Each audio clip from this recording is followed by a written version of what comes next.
Hi guys, welcome back to the channel on a brand new video on Marvel Contest of Champions. It's been 3 years that I've been playing this game, and it hasn't always been plain sailing. So I'm going to talk about my experience over the last 3 years, my current progression, my current goals, and things that I'd like to achieve in the future, and as well other kind of talking points within the game. You know, it's been a crazy 3 years. A lot of YouTubers have been and gone. I've been doing MCOC YouTubing for around about 2 years, 2 years and a little bit. And in that time, there's been some great YouTubers. There's been the Gaming Arena, Texas Hitman. If people remember him, they should do, because that guy was absolutely brilliant. And I do miss him. I wish that he would come back, but I don't think that's going to be an option. I've been through the times that Brutal DLX was in the game and the times went out, and now he's back in. The days that Doctor Strange used to be running rather than levitating, those were strange times. And yeah, just a general kind of like point from the start to now the end.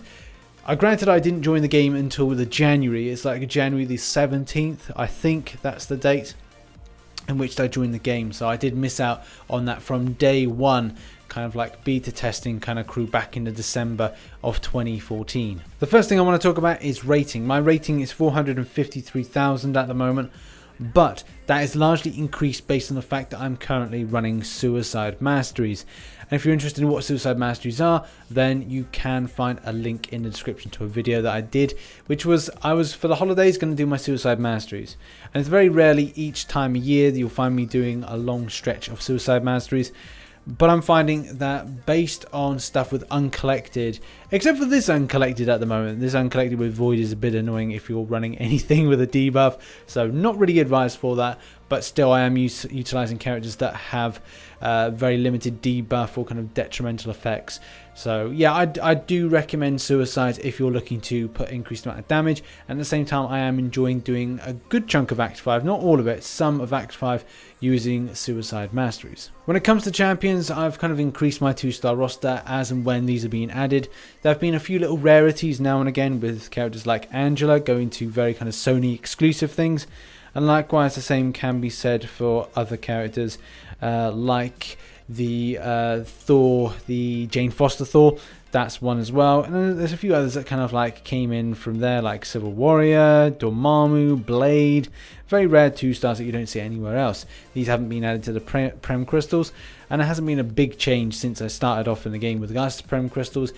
As there is now, it doesn't seem to any kind of changes or any additions to that. My 3-star pulling is just normal. It's actually really helpful to then get those 4-star shards, and then 4-star shards leads them to 4 stars, and duping and kind of awakening 4 stars means to 5 stars.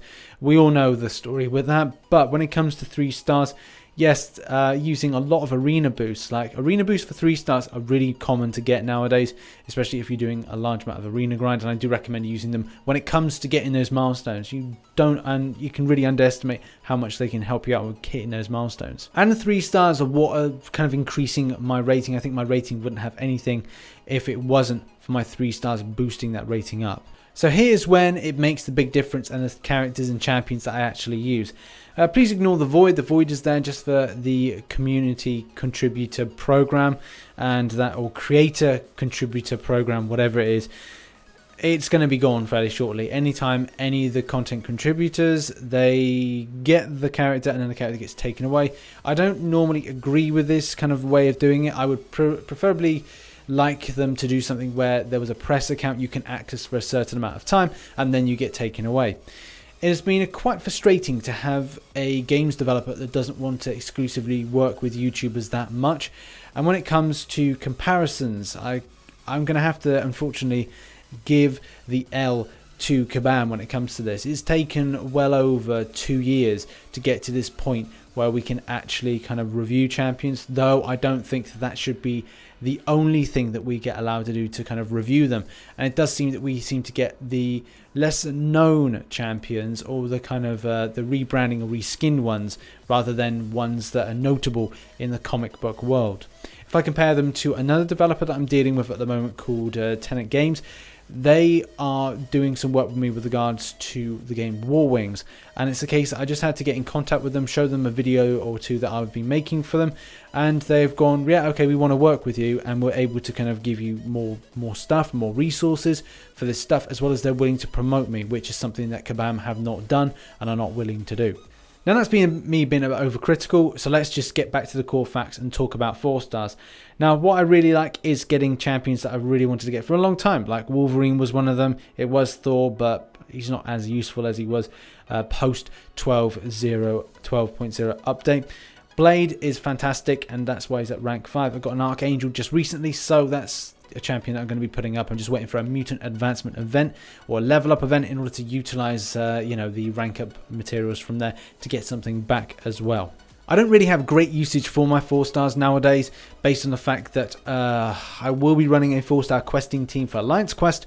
Not too many of these actually make the cut when it comes to things like Alliance Wars or general questing. There are some little gems in there, and anything that I have indeed rank 5 is probably because I want to utilize them in some sort of way.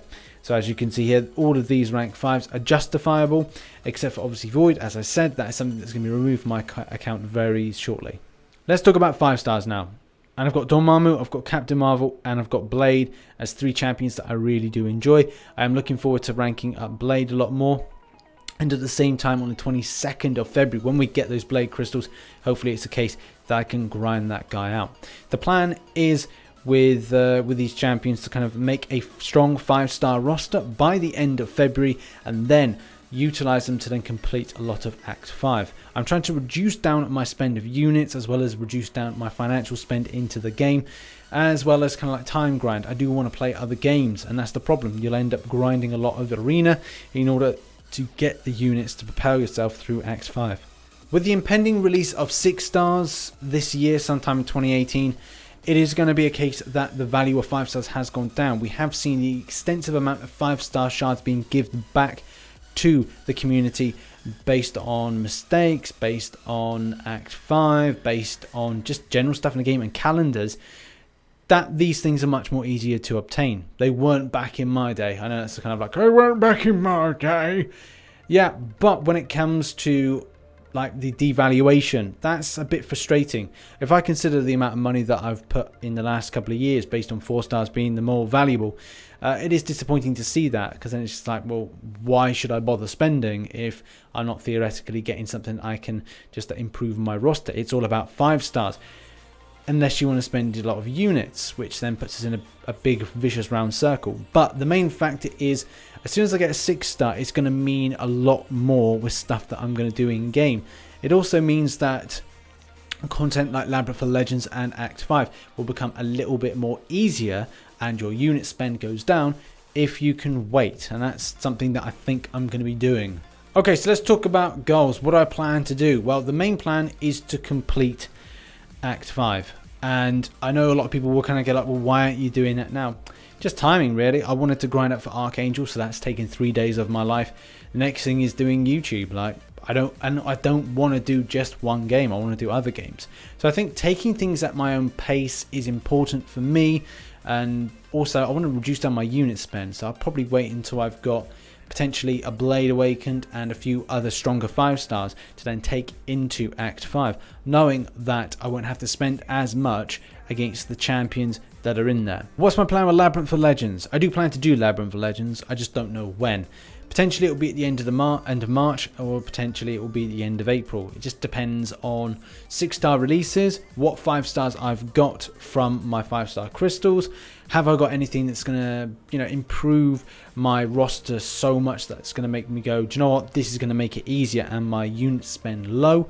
Will 6 stars have a big input with regards to damage outputting in that particular quest?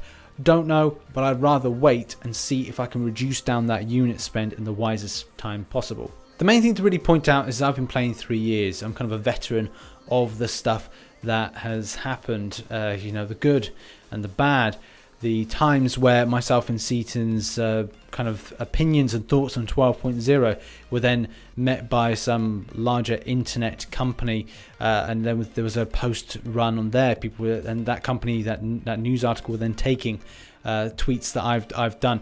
It's been a crazy time. I've been critical against the developer. The developers wanted to work with me eventually after constantly knocking on the door. I've fallen out with people. I've made some friends. There's a lot of stuff that's really happened in 3 years, and it's been a fun experience.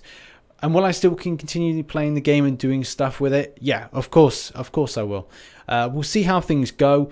I really want to make sure that the channel, it does diversify, so I do want to cover other games, and I do want to cover console games, because I played console games up until probably the age, or I think it was at college, and then stopped. Like I stopped playing console games for about 5 to 7 years to pick up mobile games and PC games, so I really do miss playing console games, so that'll be one big focus. But with regards to commitment to the game, yeah, most of my content is about the game, and you're not going to see that change. I'm still really happy and passionate about the game. That's one thing, I can be totally honest with that. But I do want to do more live streams, and that's what will happen in the next few weeks, that you'll see a lot more of me, and we can have that interaction like we used to do back in the day. So thank you very much for watching this video all about my last 3 years in Marvel Contest of Champions and what I plan to do with the future. As you know, I'm not rushing around for these things. I'm taking it at my leisure.